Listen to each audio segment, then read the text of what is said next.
Hello, I'm Carolyn Fowler from the Office of Wellbeing, and I'm here today with my colleague Karen Swartz from the Department of Psychiatry.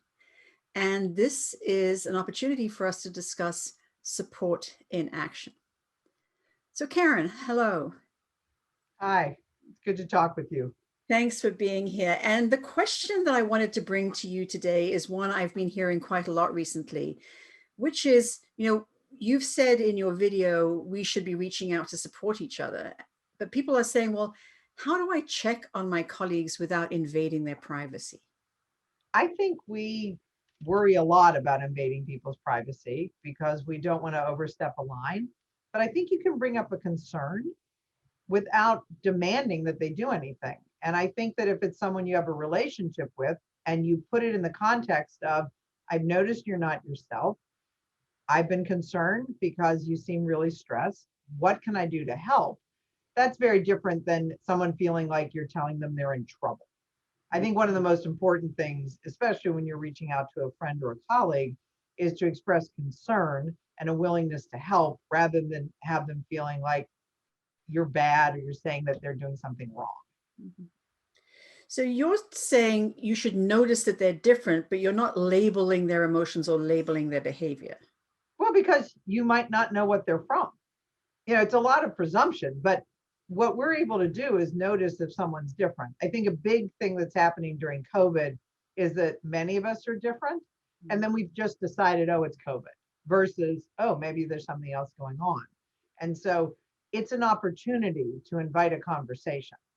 And you're also telling your friend, I'm okay talking about this. I'm okay if we talk about something like this because in general, people are pretty private about their internal experiences. Yeah. And I think you and I have discussed before the idea of, when people are actually, when we can see things, then what was invisible before is now visible. And when we hear things, what was unheard before is now heard. And that represents an opportunity for us to step into. The Well, it's idea, I the guess, is how same. do we step in with compassion and curiosity and not with a bunch of judgment? And you've identified yourself to your friend as someone who is comfortable having these conversations and maybe someone who knows some of the support services available and might even have some practical advice. That I think is important. Have you had the experience of doing this with others? Yeah, I I have. certainly have as a psychiatrist, I can tell you. I have, and I think for me, what helped was getting clear about my role. So my role was not to step in as a therapist or even necessarily as the ultimate support, but simply to say, I've noticed, like I care about you, and I've noticed that something's different. What's different? And what's your experience? So not judging, not thinking I know, but just saying I've noticed and I care. And I have to say, Karen, people have done it for me. Like people have said, I've noticed that you're tenser or you're, a little, maybe your fuse is a little shorter than usual. And so it's a gift because sometimes we have blind spots we can't see, or we've been feeling this way for so long that that's become our new normal. And so when someone who cares about you says, you know what, I see something different, and what's that about? And what do you need in this moment? That's a gift. Mhm. Uh, well, certainly I for agree. many of us, it is.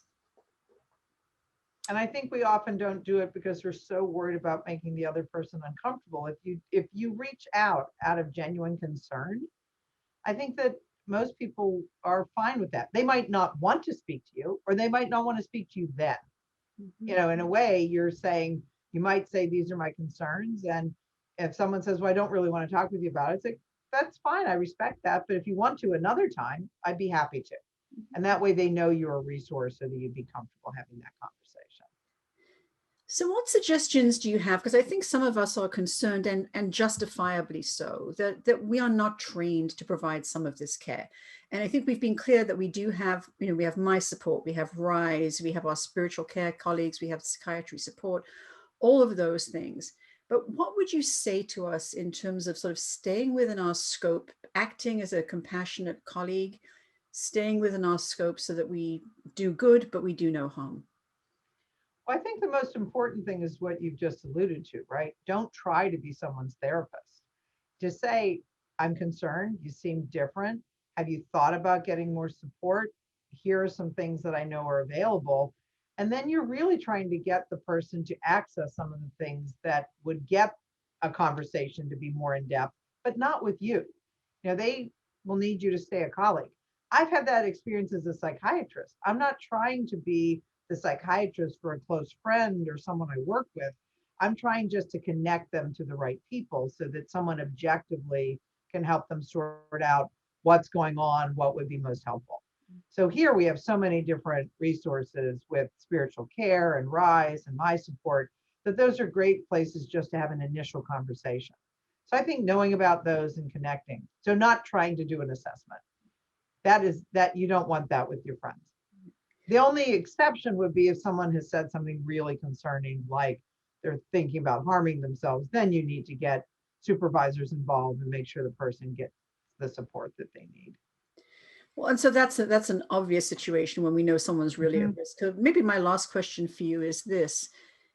If you have somebody that may not necessarily be at huge risk for self-harm, but Mhm. you have a sense that they really, really are suffering and struggling, and they're withdrawing, they're not talking, they're not willing to have the conversation, and yet you are deeply concerned about their well-being, what would you suggest we do? Well, I think if you've made more than one overture, you tried a couple times to speak and they're shutting you down, that's a time that you might share your concerns with the supervisor because they often can have different conversations. It might not be that the person's work is affected, but it might be that it is. And so that's a different kind of conversation someone can have. And then you feel like you've let someone know about it. I think that's the frustrating thing is that people have a right sometimes not to take our good advice.